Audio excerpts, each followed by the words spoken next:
Optical illusions can be a lot of fun. Take a look at this picture and tell me what you see.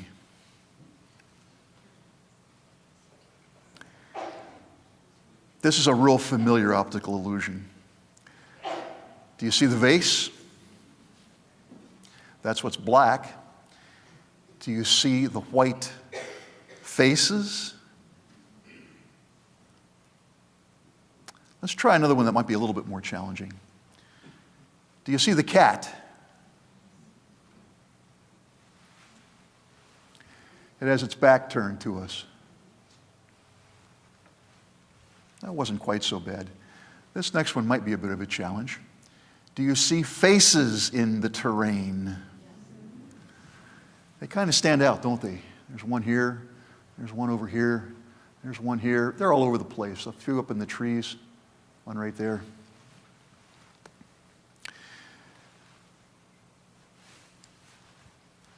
I've seen those 3D pictures where you have to stare in the very center, and if you look long enough, a picture emerges.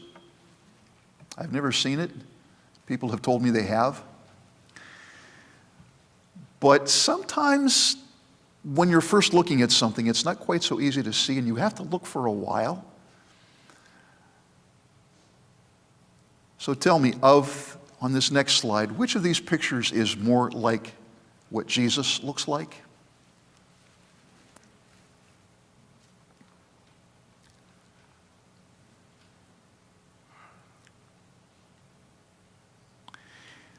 Lots of choices here. Which of these really looks more like Jesus than the others? What do you think? Yeah, this is one of those Pastor Bryan trick questions. The fact is, we don't know what Jesus looked like.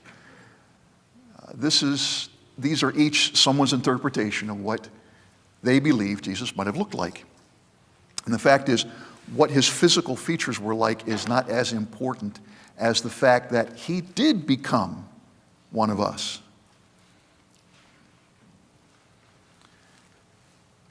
So how I think Jesus looks is not nearly as important as what he said about himself. And one of the things he said was, I am the light of the world. There's a keychain with a little flashlight on it that sits in my desk, and it says, Jesus is the light of the world. That's very clever, a neat sales gimmick. What does that mean? Jesus is the light of the world.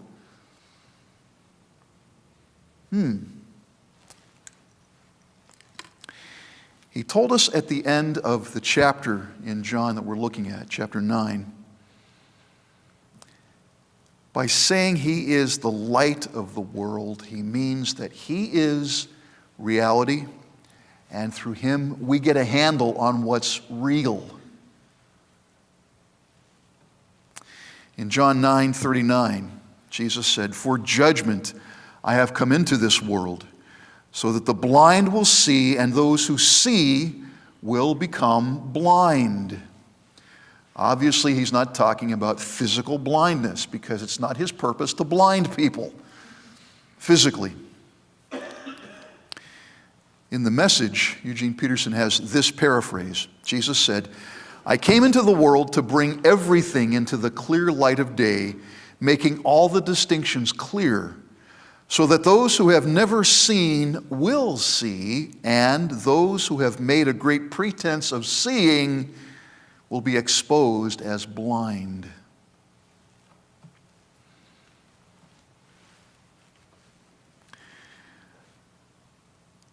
Some of you understand the absolute frustration of looking for your glasses. The only thing more embarrassing and difficult than that is if they're perched on your head.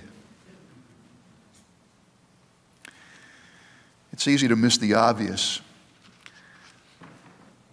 A customs officer observes a truck pulling up to his station. He recognizes this guy. This guy has a reputation as one of the premier smugglers that they've had to deal with. And so he orders the man out, and he strips this car down, looking everywhere for something he might be smuggling. He can't find anything that would look like contraband. puts the vehicle back together and waves him through.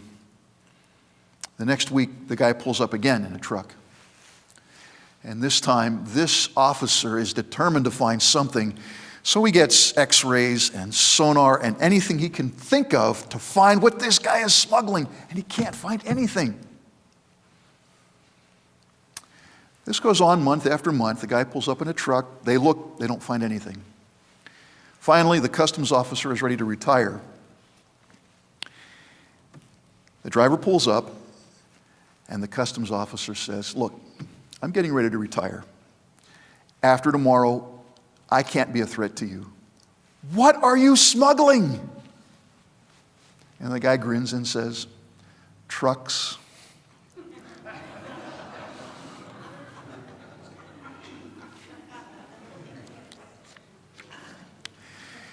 It can be easy to miss the obvious, and what Jesus has come to do is to help us see what we may have a difficult time seeing, to give light to those who admit they are blind, and to expose the blind who claim they can see. In the same way that there are different kinds of physical blindness, all resulting in darkness, there are different kinds of spiritual darkness, spiritual blindness. The first that we see in this passage has to do with the disciples. Like many Jews at their time, they are convinced that every instance of pain and suffering is a direct result of sin of some kind. And so when they saw this man born blind, obviously blindness is not a condition that God intends for people, and so they wondered, is it his fault that he was born blind, or is it his parents' fault? Who is responsible here? Jesus had to help them understand, you're asking the wrong question. Neither this man nor his parents sinned. Again, I like the way the Message reads this. You're asking the wrong question. You're looking for someone to blame. There's no such cause and effect here. Look instead at what God can do. Jesus had to help them understand that the blindness they didn't even realize they had was ignorance, misunderstanding of reality. Not every single thing that goes wrong is a result of sin. Sometimes it is. But the disciples' blindness was a blindness they were willing to have healed because they were open to learning from Jesus about what the truth is. Ignorance and misunderstanding is one kind of blindness, and the cure for that is asking Jesus to show you what the truth is, and then being open to hearing and seeing it. There's another kind of blindness. This one is spiritually fatal. It was the kind the Pharisees had. There is a very old statement that says, "There are none so blind as those who will not see." When Jesus had healed this man, and he went back home and everybody was wondering, who is this guy? It looks like the guy who used to beg because he was blind. And everyone said, is it? Nah, can't be. The man said, it's me. I was blind. Jesus healed me. So of course they took him to the Pharisees. If there's something you don't understand, you take it to the people who claim they do understand. They took this man to the Pharisees. They were the religious leaders of the time. They should figure out what's going on. Is this of God or what? When the man got there, his testimony was the single most powerful thing that happened in this entire chapter, and it's the very thing that Jesus calls us to. We just tell what he did for us. The Pharisees are really confounded by this thing. Jesus had healed this man on the Sabbath, and the Pharisees, of course, were sticklers that the Sabbath is the thing that makes the difference between those who are godly and those who are not. If you are not obeying the Sabbath, there's no hope for you. This man was healed by Jesus on the Sabbath. Therefore, by default, Jesus cannot be a godly man because he worked on the Sabbath. And when they asked the blind man about it, he said, Whether he's godly or not, I don't know. I just know this. I was blind. Now I can see. Jesus did it. And the Pharisees are divided. Some of them are saying, he healed on the Sabbath, he cannot be godly. Others of them are saying, but an ungodly man could not open the eyes of a man born blind. It was these folks who had this difficulty. There are none so blind as those who will not see. So if Jesus is trying to help you understand, trying to move in a direction that may be uncomfortable, and there is this sense inside that says, Jesus, I don't get this, I don't trust you, I'm not going there. This often happens when you encounter a passage in Scripture that you're seeing for perhaps the first time, and it's not what you grew up with.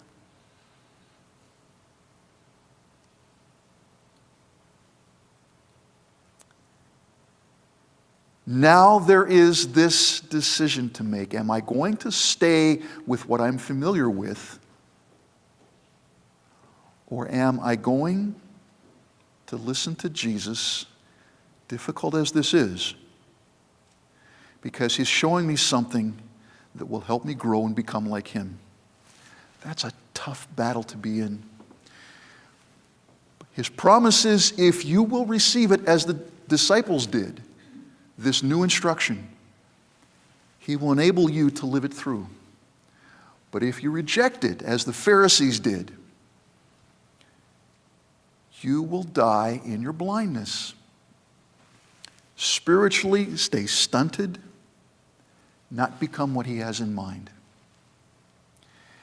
And if you stay in that state long enough and wind up rejecting him, your eternity could be at stake.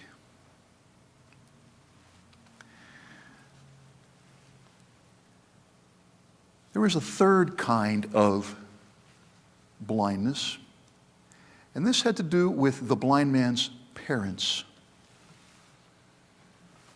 The disciples had their blindness removed when Jesus taught them the truth about the connection between sin and suffering. There isn't one necessarily. The Pharisees were divided, and many of them said, we don't buy this because he did something we don't understand. So we're rejecting him. Then there were the parents. See, at that time, unlike the way we do church today, the synagogue was kind of the center of life for the Jewish people. They got their connection with each other and with the Lord in synagogue. So it was critical to them to be accepted. The Pharisees, who were really having a problem with Jesus, had said anyone who proclaims, states, admits that they believe Jesus is the Christ will be banned from synagogue.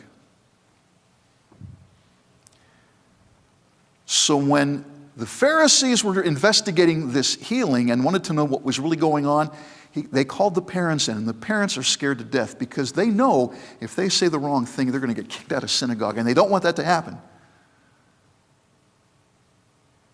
And so the Pharisees asked them, what is this? Was your son born blind? And they said, all we know is this. He was born blind, now he can see. We don't know what happened. He's of age. Go ask him.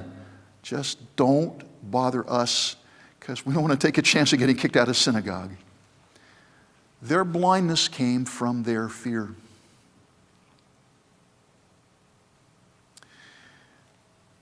It's interesting to note that at the end of this passage, the Pharisees called the blind man back in a second time.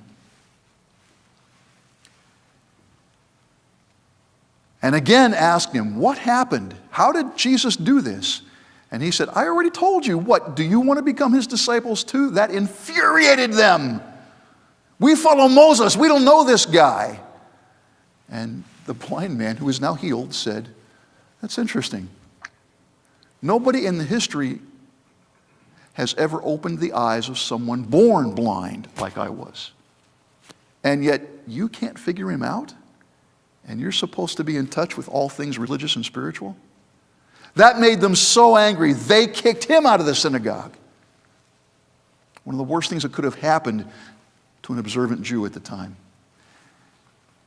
And as he was leaving, Jesus walked up to him.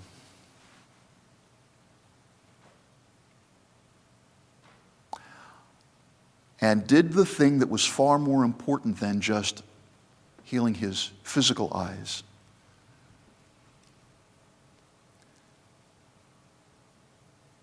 "Do you believe in the Son of Man?"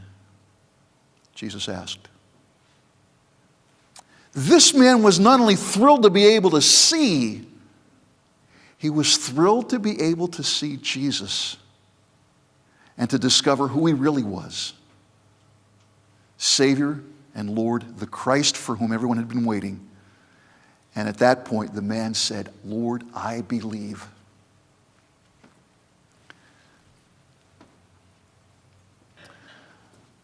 There are all kinds of blindness to which Christians can fall prey. If we're willing to listen to what Jesus has to say, accept it and learn to work it in our lives, we will grow. If we're not willing to listen and let it work in our lives, we get stunted and put ourselves in a very bad place. If we're afraid, he wants to come and remove the fear. And the wonder of it all is that as we grow and get to know him better, we will discover what a wonder he is.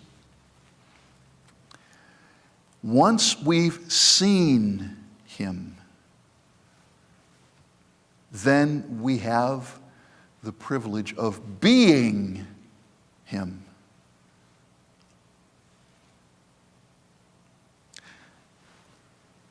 Writer Philip Yancey describes this. "For several years I walked alongside a friend in the midst of a dark time. He was struggling with deep depression, and those struggles ultimately led him to a divorce and the loss of his career. For a time he committed himself to an asylum and survived at least 3 suicide attempts. I met with him, prayed, and spent long hours on the telephone. Most of the time, I felt helpless and useless. The answers that I suggested made little difference, and after a while, I decided he needed my love, not my advice. I simply made myself available as much as I could. Eventually, my friend experienced a healing that brought him back to sanity, and he said to me, 'You were God to me. I had no contact with God the Father. He seemed vacant and withdrawn, but I kept believing in God because of you.'" May this be our prayer. Lord, help us see Jesus, and then help us be Jesus to someone else. Will you pray with me?